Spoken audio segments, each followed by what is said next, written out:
Hello everyone. Welcome to state 24 classes. C language के इस learning series के अंदर आज की जो हमारी टॉपिक्स है लॉजिकल ऑपरेटर इन सी। तो आज हम लोग यहाँ पे लॉजिकल ऑपरेटर्स के बारे में स्टडी करने वाले हैं। लॉजिकल ऑपरेटर्स क्या होते हैं सी के अंदर एंड ये कितने टाइप्स के होते हैं और इसका कुछ एग्जांपल्स लेंगे ताकि हम इसको लॉजिकल ऑपरेटर्स को अच्छे तरीके से समझ पाएँ। तो चलिए हम लोग यहाँ पे देखते हैं लॉजिकल ऑपरेटर्स क्या होते हैं। लॉजिकल ऑपरेटर सी के अंदर एक इम्पोर्टेंट रोल प्ले करते हैं क्योंकि यहाँ पे ये जो ऑपरेटर्स होते हैं ये टू स्टेटमेंट लेते हैं, दो स्टेटमेंट लेते हैं और उसको टेस्ट करते हैं। टेस्ट करने के बाद बूलियन जो वैल्यू होता है वो एज ए रिजल्ट प्रोड्यूस करते हैं। जैसे फॉर एग्जांपल कभी भी कोड के अंदर कुछ ऐसा सिचुएशन आता है जिस जहाँ पे आपको दो कंडीशन दिया जाता है और बोला जाता है कि दोनों कंडीशन में दोनों कंडीशन ट्रू हो तब आपका जो नेक्स्ट स्टेप होगा वो एग्जीक्यूट होगा। या ऐसा दो कंडीशन दिया जाता है उसमें से बोला जाता है इसमें से कोई एक कंडीशन आपका ट्रू होना चाहिए। फॉर एग्जांपल जैसे मान लीजिए हमने यहाँ पर लिया x equal to 9 and y equal to 8। हमने दो वेरिएबल लिया, दोनों वेरिएबल के अंदर हमने वैल्यू रख लिया। अब यहाँ पे हमको एक ऐसा कंडीशन दिया गया है कि x की वैल्यू जो है, x की जो वैल्यू है वो वैल्यू आपकी 200 से छोटी होनी चाहिए और y की जो वैल्यू है वो 7 से छोटी होनी चाहिए। जैसे हमने यहाँ पे बोला x की जो वैल्यू है वो छोटी होनी चाहिए कितने से, 200 से, और y की वैल्यू जो है वो छोटी होनी चाहिए 7 से। अगर कभी ऐसा कोई कंडीशन बनता है तब आप यहाँ पे क्या करेंगे, नेक्स्ट स्टेप में एंटर करेंगे। कोई भी ऐसा कोई सिचुएशन मान लीजिए सपोज दैट आता है तो यहाँ पे इन दो कंडीशन, ये हमारे पास एक कंडीशन है, कंडीशन फर्स्ट, और ये हमारा जो है कंडीशन सेकंड है। इन दोनों कंडीशन को चेक करना है। चेक करने के बाद आगे अगला स्टेप को फॉरवर्ड करना है, यानी आगे स्टेप में जाना है। तो इस सिचुएशन के अंदर हमको लॉजिकल ऑपरेटर की मदद लेनी पड़ती है। जैसे मान लीजिए हमको यहाँ पे चेक करना है इन दोनों स्टेटमेंट को कि x की वैल्यू 2 से छोटी होनी चाहिए, 200 से छोटी होनी चाहिए, सॉरी। तो आप यहाँ पे क्या करेंगे, लिखेंगे x लेस देन 200। अब देखिए यहाँ पे क्या है, ये x की वैल्यू तो 9 है, अब यहाँ पे 200 से छोटी नहीं है तो यहाँ पे टेस्ट होगा। टेस्ट होने के बाद यहाँ पे जो आंसर आएगा फाइनली वो फॉल्स आएगा, क्योंकि यहाँ पे 200 से x की वैल्यू छोटी नहीं है तो ये फॉल्स हो गया। अब यहाँ पे ये जो बीच में हमने यहाँ पे डबल एंड लगाया है ये एक्चुअल में एंड ऑपरेटर है, एंड ऑपरेटर, और ये आपकी लॉजिकल ऑपरेटर है, लॉजिकल ऑपरेटर सी लैंग्वेज के अंदर। अब ये क्या कर रहा है, यहाँ पे ये इस स्टेटमेंट को चेक हो गया, यानी कि ये फॉल्स दे दिया। अब इस स्टेटमेंट को चेक करेगा तो यहाँ पे क्या है, y की वैल्यू 7 से छोटी होनी चाहिए। तो ऐसा तो है नहीं क्योंकि y की वैल्यू क्या है, 8 है, और 7 से छोटी हम यहाँ पे चेक कर रहे हैं तो ऐसा नहीं है, तो ये भी क्या देगा, फॉल्स देगा, यानी आंसर जो है ये भी फॉल्स देगा। अब देखिए यहाँ पे जो एंड ऑपरेटर है इनका मेन वर्क ये होता है कि ये देखता है कि ये ट्रू कब प्रोड्यूस करता है, जब ये दोनों, ये जो स्टेटमेंट है अगर ये स्टेटमेंट ट्रू आया और ये जो स्टेटमेंट है ये स्टेटमेंट ट्रू आया तो ये एंड ऑपरेटर इन दोनों को चेक करता है कि दोनों स्टेटमेंट में ट्रू है, तो ये क्या करता है, आंसर में ट्रू देता है। अदरवाइज इसमें से दोनों में से कोई भी एक फॉल्स होता है तो ये क्या करता है, फॉल्स आंसर देता है, फॉल्स आंसर देता है। और यहाँ पे इस कंडीशन के अंदर क्या है, दोनों स्टेटमेंट ही फॉल्स है, तो एंड ऑपरेटर करता क्या है, इन दोनों स्टेटमेंट को चेक करता है और यहाँ पे क्या करता है, फाइनली इन दोनों पे जो भी आपकी बुलियन वैल्यू आ रही होती है उसको कंपेयर करके रिजल्ट जो होता है वो प्रोड्यूस करता है। तो यहाँ पे एंड ऑपरेटर जो रिजल्ट जो होगा वो प्रोड्यूस करेगा फॉल्स। क्यों फॉल्स करेगा, क्योंकि दोनों स्टेटमेंट फॉल्स है, ये भी फॉल्स है और ये भी फॉल्स है, तो यहाँ पे जो आंसर आने वाला है वो फॉल्स। तो ये जो ऑपरेटर होता है इसी को बोलते हैं लॉजिकल एंड ऑपरेटर। ठीक है, तो ये इस तरीके से दो स्टेटमेंट के बीच में आते हैं और फिर क्या करते हैं, कंडीशन को टेस्ट करके डिसीजन लेने में हेल्प करते हैं प्रोग्रामर की। ठीक है, कितने टाइप्स के होते हैं logical operator, basically logical operators जो होते हैं वो 3 टाइप्स के होते हैं। कितने होते हैं, 3। यहाँ पर यहाँ पे हमारे ऑपरेटर्स हैं, ये ऑपरेटर्स का नेम है, ये एग्जांपल है और ये इसका डिस्क्रिप्शन है। जैसे मान लीजिए अगर आप ऐसा लिखते हैं तो इसको हम बोलते हैं एंड ऑपरेटर। क्या बोलते हैं, एंड ऑपरेटर। और ये हम इस तरीके से यूज करते हैं, ये हमारी एक स्टेटमेंट है और ये हमारी एक सेकेंड स्टेटमेंट है। इसके बीच में हमको इस तरीके से एंड ऑपरेटर यूज करना पड़ता है, डबल एंड का सिंबल। तो ये एंड ऑपरेटर होता है और इसका मेन वर्क होता है कि दोनों स्टेटमेंट को चेक करना और देखना कि दोनों स्टेटमेंट में ट्रू आ रहा है। अगर दोनों में स्टेटमेंट में ट्रू आ रहा है तो फाइनल आंसर जो होगा वो भी आपका क्या आएगा, ट्रू आएगा, फाइनल आंसर ट्रू आएगा। तो ये इस तरीके से काम करता है। ये रिटर्न करेगा वन, वन मतलब ट्रू, वन मतलब ट्रू। ये तब रिटर्न करता है ट्रू जब दोनों स्टेटमेंट जो होता है वो आपका ट्रू होगा। ठीक है। एक सेकेंड ऑपरेटर जो होता है लॉजिकल, इसको बोलते हैं और ऑपरेटर। लॉजिकल और में क्या होता है कि यहाँ पर लॉजिकल और ऑपरेटर जो होता है बेसिकली वो इस तरीके से काम करता है। तो यहाँ पे क्या होगा, लॉजिकल और, हम इस तरीके से ऑपरेटर को यूज करेंगे, लॉजिकल और। ठीक है, ये हमारी ऑपरेटर्स होती है, लॉजिकल और।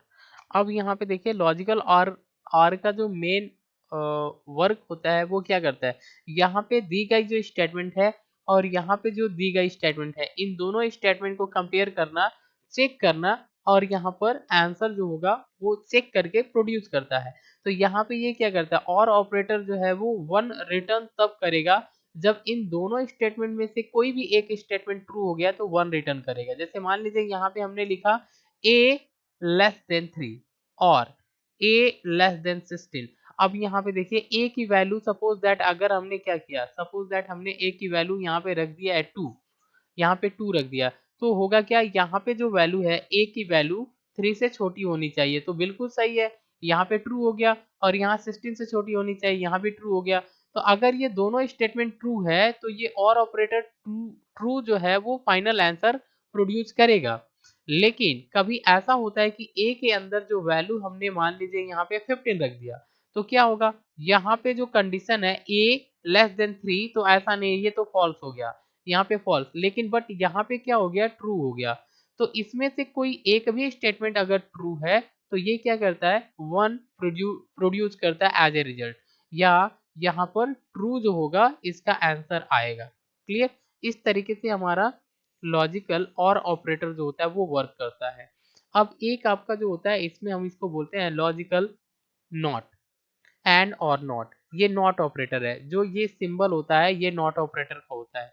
अब ये क्या करता है, जो भी आपका फाइनल आंसर आता है उस आंसर को ये क्या करता है, बदल देता है। जैसे मान लीजिए आपने यहाँ पे एक वैल्यू रखा a equal to, suppose that यहाँ पे a इक्वल टू आपने रख लिया है 12, और फिर आप ये स्टेटमेंट यहाँ पर चेक कर रहे हैं, तो यहाँ पे a की वैल्यू क्या आएगा, 12 लेस देन 15, तो ये 51, सॉरी 51, तो यहाँ पे 12 जो है वो 51 से छोटी है, तो बिल्कुल ये सही है, तो यहाँ पे ट्रू हो गया। फिर आपने यहाँ पे लिखा, यहाँ भी 12 आएगा, 12 यहाँ पे क्या होने वाली है, 12 लेस देन 11, तो यहाँ पे तो आपकी सही नहीं है, यहाँ पे क्या होगा, फॉल्स हो जाएगा। तो यहाँ पे एक ट्रू आया और एक फॉल्स आया, और बीच में हमने क्या किया, एंड ऑपरेटर लगाया। तो एंड ऑपरेटर क्या करता है, इन दोनों को देखता है, अगर दोनों में ट्रू है तो ट्रू आंसर आता है, अदरवाइज फॉल्स। तो दोनों में से एक तो फॉल्स हो गया, तो एंड ऑपरेटर फाइनल जो आंसर लाएगा वो फॉल्स आएगा। और बाद में ये जो नॉट ऑपरेटर है ये हमारा क्या है, नॉट ऑपरेटर। ठीक है, नॉट ऑपरेटर, इस ऑपरेटर का मेन वर्क होता है कि फाइनल जो आंसर आएगा, जैसे मान लीजिए फाइनल आंसर एफ आ रहा है, फॉल्स आ रहा है, तो ये क्या करेगा, इसको बदल देगा ट्रू के अंदर। तो फाइनल आंसर क्या करता है, ये चेंज कर देता है नॉट ऑपरेटर। तो इस तरीके से हम लोग यहाँ पे नॉट ऑपरेटर का यूज कर सकते हैं। तो देखिए, reverse the result return 0 if the result is 1। ये क्या करता है, रिजल्ट को रिवर्स करता है। अगर 1 रिटर्न आ रहा होता है तो रिजल्ट में 1 0 रिटर्न आ रहा है, सपोज दैट 0 आपका रिटर्न आ रहा है तो रिजल्ट में क्या आएगा, 1 आएगा, चेंज हो जाएगा। अगर 1 आपका एज ए रिजल्ट प्रोड्यूस हुआ है तो ये क्या करता है, रिवर्स कर देता है, और 0 जो होगा फाइनल आंसर आएगा। तो बेसिकली नॉट ऑपरेटर का मेन वर्क ये होता है रिजल्ट को बदल देना, यानी 0 है तो 1 कर देना, 1 है तो 0 कर देना। तो ये हमारा क्या होता है, लॉजिकल ऑपरेटर्स के अंदर ये 3 ऑपरेटर्स आते हैं, और इन तीनों का ये वर्क होता है। लॉजिकल ऑपरेटर में एक एंड होता है, एक और होता है, और एक नॉट ऑपरेटर होते हैं। तो ये 3 ऑपरेटर्स आपके लॉजिकल ऑपरेटर्स के अंदर आते हैं। तो चलिए हम लोग यहाँ पे कुछ कोड ले लेते हैं ताकि हम इसको अच्छे से समझ पाए। तो यहाँ पे एक एग्जांपल लिया है और इस एग्जांपल के अंदर हमने एक कोड लिखा है। तो सबसे पहले सी के अंदर अगर आपको कोई कोड लिखना है तो आपको 2 हेडर फाइल इंक्लूड करना पड़ता है। लिखेंगे #include studio.h, फिर लिखेंगे #include conio.h। 2 हेडर फाइल आपको इंक्लूड कर लेना है। इनपुट आउटपुट स्टेटमेंट को, CLR, SCR clear screen method को एंड getcs जो आपकी मेथड होता है, इसको अपने प्रोग्राम के अंदर इंक्लूड करने के लिए हम लोग यहाँ पे इन दोनों मेथड को यूज कर लेते हैं। इसके जस्ट नीचे हमको लिखना होता है void main। तो हमने यहाँ पे लिखा int main।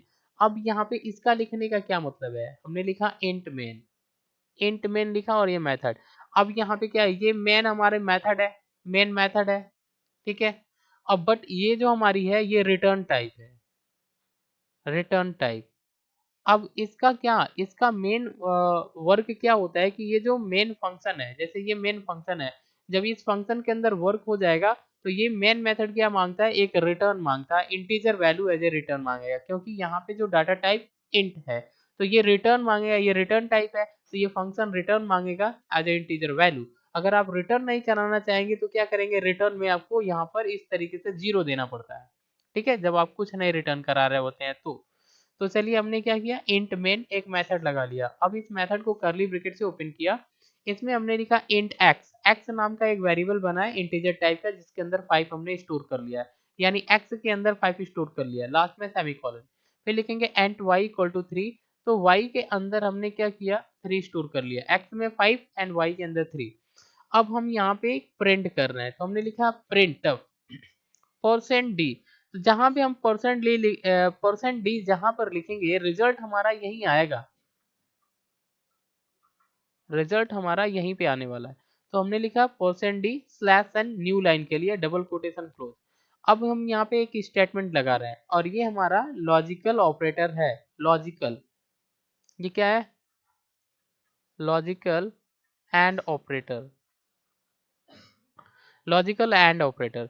तो हमने यहाँ पे लिखा है x ग्रेटर देन 3, यानी x की 3 की जो x की जो वैल्यू होगी वो 3 से बड़ी होगी। एंड हमने यहाँ पे यूज किया x लेस देन 10 और x की वैल्यू 10 से छोटी होगी। अब देखिए यहाँ पे क्या है, x की वैल्यू हमारी कितनी है, 5 है, तो यहाँ पे ग्रेटर देन 3, तो बिल्कुल यहाँ पे स्टेटमेंट हमारा क्या हो जाएगा, ट्रू हो गया। फिर हमने लिखा यहाँ पे x की वैल्यू 10 से छोटी होगी, तो x की वैल्यू क्या है, 5 लेस देन 10, तो ये भी हमारा स्टेटमेंट क्या हो गया, ट्रू हो गया। तो अब यहाँ पे दोनों स्टेटमेंट हमारा क्या हो गया, ट्रू हो गया, यानी ये भी स्टेटमेंट ट्रू हो गया और ये भी स्टेटमेंट ट्रू हो गया। तो एंड ऑपरेटर क्या करता है, इन दोनों को चेक करता है, अगर दोनों में ट्रू आ रहा है, ट्रू दोनों में आ रहा है, तो क्या करेगा, फाइनल आंसर जो होगा, फाइनल आंसर जो होगा वो भी क्या आएगा, ट्रू आएगा। समझ में आया। तो यहाँ पे क्या आएगा, ट्रू। तो जहां पे आप परसेंट डी रखे रहेंगे यहीं पे आंसर आपका आएगा ट्रू, और ट्रू जब आता है तो यहाँ पे जो आंसर आएगा, आंसर जो आएगा वो क्या आएगा, 1, ठीक है। अगर ये फॉल्स आएगा तो आंसर क्या आने वाला है, 0। ट्रू पे आंसर 1 आता है और फॉल्स पे जो आंसर आता है वो 0 आता है। तो इस तरीके से ये क्या करेगा, वर्क करेगा। तो यहाँ पे जो आंसर आएगा फाइनल, ये कंपेयर करने के बाद यहाँ पे 0 एंड 1 में आंसर जो होगा वो डिस्प्ले करेगा, और जहाँ पे परसेंट डी लिखते हैं वहीं पे आंसर आपका डिस्प्ले होता है। नेक्स्ट स्टेप में हमने लिखा प्रिंटअप परसेंट डी, और फिर हमने यहाँ पे नॉट ऑपरेटर का यूज किया। देखिए ये लॉजिकल नॉट है, लॉजिकल नॉट ऑपरेटर। अब देखिए यहाँ पे क्या होने वाली है, नॉट ऑपरेटर को हमने यहाँ पे यूज किया और इसमें ब्रैकेट के अंदर हमने लिखा एक्स ग्रेटर देन 3। तो यहाँ पे एक्स की वैल्यू कितनी है, वो हमारी क्या है, 5 है, एक्स की वैल्यू क्या है, हमारी 5 है, ठीक है। एंड फिर हमने लिखा एक्स लेस देन 10, दोनों स्टेटमेंट में हमने बोथ यही यूज किया है। तो देखिए यहाँ पे क्या होने वाली है, यहाँ पे ये स्टेटमेंट आपका जो है वो ट्रू हो गया, क्योंकि 3 से बड़ी है एक्स की वैल्यू, और यहाँ पे क्या है, ये भी ट्रू हो गया। तो एंड ऑपरेटर दोनों में ट्रू आएगा तो आंसर तो ट्रू लाएगा, लेकिन ये जो नॉट ऑपरेटर है ये वर्क करेगा, नॉट ऑपरेटर वर्क करेगा और क्या करेगा, आंसर को चेंज कर देगा, आंसर को क्या करेगा, चेंज कर देगा। चेंज करने के बाद यहाँ पे जो आंसर बनेगा फाइनल, एफ बनेगा, फॉल्स। फॉल्स का मतलब क्या है, 0, और जहां पे आप परसेंट डी लिखे रहेंगे वहीं पे आंसर में आएगा 0। समझ में आया। तो इस तरीके से ये क्या करता है, लॉजिकल ऑपरेटर दो स्टेटमेंट को कंपेयर करके वर्क करते हैं, ठीक है। और लास्ट में आपको क्या करना है, यहाँ पर देना है रिटर्न 0। गेट सीएस के पहले आपको लिखना है रिटर्न 0। अब ये रिटर्न 0 क्यों करते हैं, क्योंकि हमने यहाँ पे कोई चीज वैल्यू इस मेथड को रिटर्न नहीं कराया। जब रिटर्न नहीं कराते हैं तो यहाँ पे रिटर्न 0 लिखते हैं, तो ये हमारा यहाँ पे जाता है फंक्शन के पास, क्योंकि अगर यूजर कोई वैल्यू रिटर्न नहीं कराता तो 0 रिटर्न करना पड़ता है, क्योंकि हमने यहाँ पे रिटर्न टाइप में इंटीजर लिखा हुआ है। और लास्ट में हमको क्या करना है, गेट सीएस जो है वो क्लोज कर देना है। तो इस तरीके से हमको यहाँ पर लॉजिकल ऑपरेटर को अपने कोड के अंदर यूज करना होता है। तो इस तरीके से हम लोग यहाँ पर यूज कर सकते हैं। चलिए हम लोग यहाँ पे इस कोड को रन करा के देखते हैं। तो सबसे पहले हम यहाँ पे क्या करेंगे, Turbo C plus plus open करेंगे अपने सिस्टम के अंदर, और यहाँ पे चलते हैं कोड को राइट करते हैं। देखिए हमने यहाँ पे एक कोड सिंपल सा राइट कर रखा है ताकि हम इसको आपको समझा सकें। यहाँ पे देखिए हमने लिखा include studio dot H include conio dot H, हमने यहाँ पे 2 हेडर फाइल लगा लिया। आपको लिखना है इंट मेन मेथड को लगा लिया। अब यहाँ पे हमने करली ब्रैकेट ओपन किया, यहाँ पे हमने इंट x इक्वल टू 5 दिया, इंट y इक्वल टू 9। तो हमने 2 वेरिएबल दिया, x के अंदर 5, y के अंदर 9 दे दिया। ठीक है, अब हम यहाँ पे CLR SCR clear screen method को यूज कर लेते हैं ताकि हमारी अनवांटेड जो मैसेज आती है वो आपका स्क्रीन पे ना आए, क्लियर हो सके। तो हमने यहाँ पे इसको यूज कर लिया। लास्ट में सेमीकोलन, सारे स्टेटमेंट के बाद सेमीकोलन होता है लास्ट में। फिर हमने लिखा %d। अब यहाँ पे प्रिंटअप %d, ये डबल कोटेशन के अंदर %d लिखा है, यहीं पे हमारी आंसर जो होगा इस स्टेटमेंट का आने वाला है। और /n को हमने यहाँ पे यूज कर लिया है न्यू लाइन के लिए। फिर हम यहाँ पे कामा करेंगे। अब यहाँ पे देखिए x लेस देन 70, x की वैल्यू क्या है 5 है, तो यहाँ पे तो ट्रू हो गया क्योंकि 70 से छोटा है x की वैल्यू। एंड हमने क्या लिखा कि ये भी स्टेटमेंट ट्रू हो और ये भी स्टेटमेंट ट्रू, अगर दोनों ट्रू होगा तो एंड ऑपरेटर ट्रू आंसर जो होगा वो प्रोड्यूस करेगा। तो लेकिन यहाँ पे क्या है, ये तो ट्रू हो गया क्योंकि x की जो वैल्यू है 70 से छोटी है और y की वैल्यू 50 से बड़ी होनी चाहिए, लेकिन y की वैल्यू तो 9 है यहाँ पे, तो यानी ये फॉल्स हो गया। तो यहाँ पे फाइनल जो आएगा एंड ऑपरेटर का जो फाइनल जो रिजल्ट आएगा वो फॉल्स आएगा। तो यहाँ पे आंसर में क्या आएगा, 0 आने वाला है। जब आप %d को यहाँ पे प्रिंट करेंगे तो फॉल्स का मतलब 0, तो यहाँ पे आंसर आएगा 0। फिर सेकंड में आपने लिखा यहाँ पे %d प्रिंटअप %d, और यहाँ पे नॉट लगा लिया। देखिए नॉट ऑपरेटर को यूज कर लिया। x की वैल्यू 4 से बड़ी होनी चाहिए, तो यहाँ पे हमने लिखा क्या है x ग्रेटर देन 4, तो ये तो ट्रू हो जाएगा। एंड y लेस देन 10, अब y की वैल्यू क्या है, ये 10 less than 4, sorry less than 4, तो y की वैल्यू क्या है 4 से छोटी होनी चाहिए, तो बिल्कुल यहाँ पे तो 9 है, तो y की वैल्यू 4 से छोटी है। तो दोनों स्टेटमेंट ट्रू हो गया, तो यहाँ तो फाइनल आंसर आपका ट्रू आएगा। लेकिन जो एंड ऑपरेटर होगा ये क्या करेगा, इसका आंसर जो होगा वो बदल देगा। यानी कि अगर यहाँ पे ट्रू हो रहा है तो ये क्या करेगा, इसको फॉल्स कर देगा, 0 में प्रोड्यूस करेगा आंसर। तो इस तरीके से आप यहाँ पे लॉजिकल ऑपरेटर को यूज कर सकते हैं। तो हमने यहाँ पे logical not and logical and operator इस कोड के अंदर यूज किया है। ठीक है, और लास्ट में यहाँ पे आपको लिखना है गेट सीएस और रिटर्न कर देना है 0, इस तरीके से रिटर्न करना है। चलिए हम आपको इसको कंपाइल करके दिखाते हैं आंसर क्या आने वाला है। तो सबसे पहले आप क्या करेंगे, यहाँ पे इसको कंपाइल करेंगे। तो देखिए यहाँ पे एरर 0 है। अब आपको इसको क्या करना है, रन कराना है। तो हमने यहाँ पे रन किया, तो देखिए पहले में हमारा जो आंसर है 0 एंड सेकेंड में हमारा जो आंसर है वो क्या आ रहा है, 1 आ रहा है। अब क्यों आ रहा है, यहाँ पे देखिए 0 क्यों आ रहा है, x की वैल्यू 70 से छोटी होनी चाहिए, तो बिल्कुल यहाँ पे छोटी है। y की वैल्यू 50 से बड़ी होनी चाहिए, तो ऐसा नहीं है, तो ये फॉल्स हो गया। तो जब ये फॉल्स हो गया है तो आंसर में यहाँ पे फॉल्स आया, फॉल्स का मतलब 0 आ गया। और यहाँ पे जो फॉल्स है, फॉल्स का ये क्या कर दिया, चेंज कर दिया, नॉट जो है वो क्या किया, 0 से 1 में चेंज कर दिया। इसलिए यहाँ पे जो आंसर है वो आपका क्या आ रहा है, यहाँ पे जो आंसर है वो आपका आ रहा है 0 एंड 1। ओके, तो आज के लिए बस इतना ही। Thanks for watching. अगर ये वीडियो इन्फॉर्मेटिव लग रही है तो चैनल को सब्सक्राइब करिए एंड शेयर करिए। Thanks for watching.